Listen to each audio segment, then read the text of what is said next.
চাচি তো ইয়ে আছে কি বলে হলে আজকে মালপোয়া বানাচ্ছি সুজি দিয়ে আর ই করবো বেগনি করবো বেসন গুলে রেখেছি বেগনি কেটে রেখেছি আর বেগুন 9টা বেজে গেল কখন মুড়ি খাবো এই তো হয়ে যাক এখনই ওটা মালপোয়া আগে তোমাকে আজকে বসন্ত উৎসব হোলির দিনে হ্যাঁ তো বললো যে আজকে একটা ভালো মন্দ কিছু একটা করবো তো যাই হোক এখন জল খাবার জন্য সুজির মালপোয়া তৈরি করছে আর এদিকে একটা বেগনি ফেগনি করবে আর তারপর একটু দেখি দুপুরবেলায় দুপুর নয় ওই মোটামুটি 10টা 11টার সময় যাবো মাংস নিয়ে আসবো আমাদের সামনে এখানে মটন পাওয়া যায় মটন নিয়ে আসবো আমি ইয়ে খাই না চিকেন খাই না আমি মটনই খাই মটন নিয়ে আসবো আমাদের সামনে এই দোকান আছে তো তুমি ইয়ে করো একটু তাড়াতাড়ি বানাই না হ্যাঁ এই তাড়াতাড়ি হয়ে গেছে আর বেশি নেই আমাদের দুইজন লোক 6, 7, 10টা মালপো হলেই হবে হ্যাঁ নাকি হ্যাঁ আর 10টা বেশি করে বানাবো বিকেলে খাবো বিকেলে তো ভালো লাগে এই যে মালপো হচ্ছে এই মালপোয়া হচ্ছে বানাচ্ছি ঠিক আছে ওইটা দাও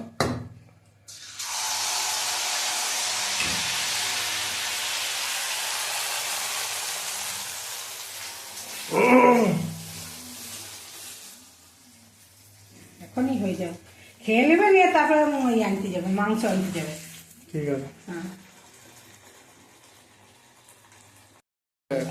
পকোড়ি করবে নাকি না পকোড়ি করবে না শুধু বেগে নিয়েই করবো ও কোথায় যেতে বলছিলে বিকেলবেলা আমরা ইস্কন যাবে বিকেলে ঘুরতে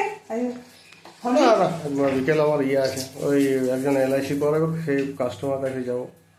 সময় নেই ঠিক আছে যেদিন সময় হবে সেদিন যাবো ইয়েগুলো একটু পড়া পুড়িয়ে গেলে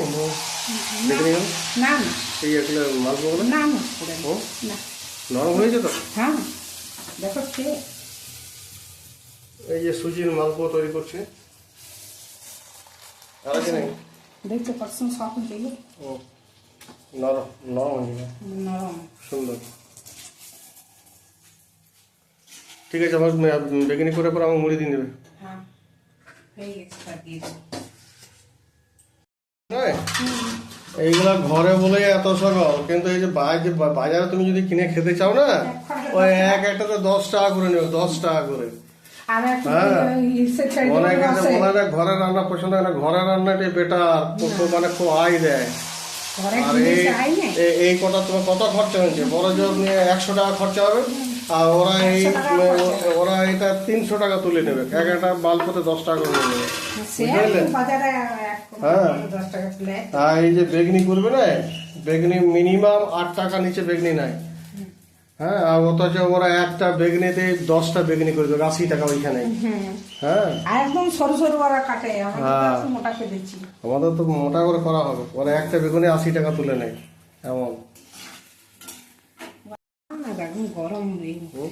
মালপোয়া ছাক না সেটাই তো গরম আছে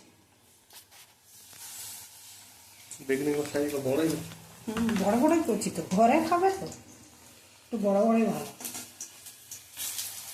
তেলটা অনেক একটু গরম হয় না গো তেল আর পুড়ে যাবে বেশি গরম হয়ে যাবে আচ্ছা বিকেলের জন্য কিছু বেগুনি রাখবে বুঝলে ঠিক আছে বিকেলও মুড়ি দিয়ে খেতে খুব ভালো লাগবে ঠিক আছে বেগুনি মুড়ি চা আপনি মালপোয়া খাবেন মালপোয়া এখন দুটো মালপোয়া দাও আর দুটো বেগুনি দাও আর মুড়ি খেয়ে চলে যায় মাংস আনতে যাবো ঠিক আছে এই তো হয়ে গেছে গরম গরম দিয়ে দেবো ঠিক আছে লঙ্কাগুলো বেসন চলো চলো চলো আমার দেরি হয়েছে তারপরে অনেকগুলো বেগুনি করলে তো বিকেলও খাবে এখনো খাবে লঙ্কার বেগুনি লঙ্কা বেগুনি বিক্রি করতো ও যারা বাইরে একজন মুড়ি খায় না মুড়ি চপ মুড়ি খায় না ওইখানে সে লঙ্কা বেগুনি করে দেয় কিন্তু হ্যাঁ আমি দেখেছি মানে যারা ফুটপাতে খায় তাদের কিন্তু এরকম করে দেয় আচ্ছা আমি যাচ্ছি আমার মুড়ি ফুড়ি নিয়ে আসো দুটো বেগুনি নিয়ে আসো ঠিক আছে আর দুটো নিয়ে নিয়ে আসো মালপো নিয়ে এসো ঠিক আছে বসাটা বেশি আছে বেগুনি মুড়ি দা আচ্ছা আজ সকালবেলায় গিন্নি যে জলখাবারটা করে দিল এই যে মুড়ি খাবো আর এই করেছে বেগুনি করেছে আর এদিকে মালপোয়া করেছে হ্যাঁ তুমি কি করে এখন আমি কাজ করব ঘর ঝাড় দিনে বিছানা তোলা হয়েছে শুধু ঘর মুছিকা আজকে তাড়াতাড়ি রান্না চান করো না বৌদিরা হোলি মোলি খাতে আসবে ঠিক আছে দেরি করে রান্না করবো ঠিক আছে আমি মাংসটা এনে দিচ্ছি তাহলে বন্ধুরা বুঝতে পারলেন আজকে হোলির দিন একটা ভালো দিন এই দিনে গিন্নি আমাকে একটু সকালবেলায় জল খাবার করে দিল মালপোয়া আর এদিকে বেগনি। তো আপনারাও ভালো থাকুন, ভালো করে হোলি খেলুন, সাবধানে খেলবেন, যেন সবাই ভালো থাকেন, এটাই আশা করব ঈশ্বরের কাছে। এই বলে আপাতত আজকের ভিডিওটি এখানে শেষ করছি। আপনারা সকলে ভালো থাকুন, ধন্যবাদ।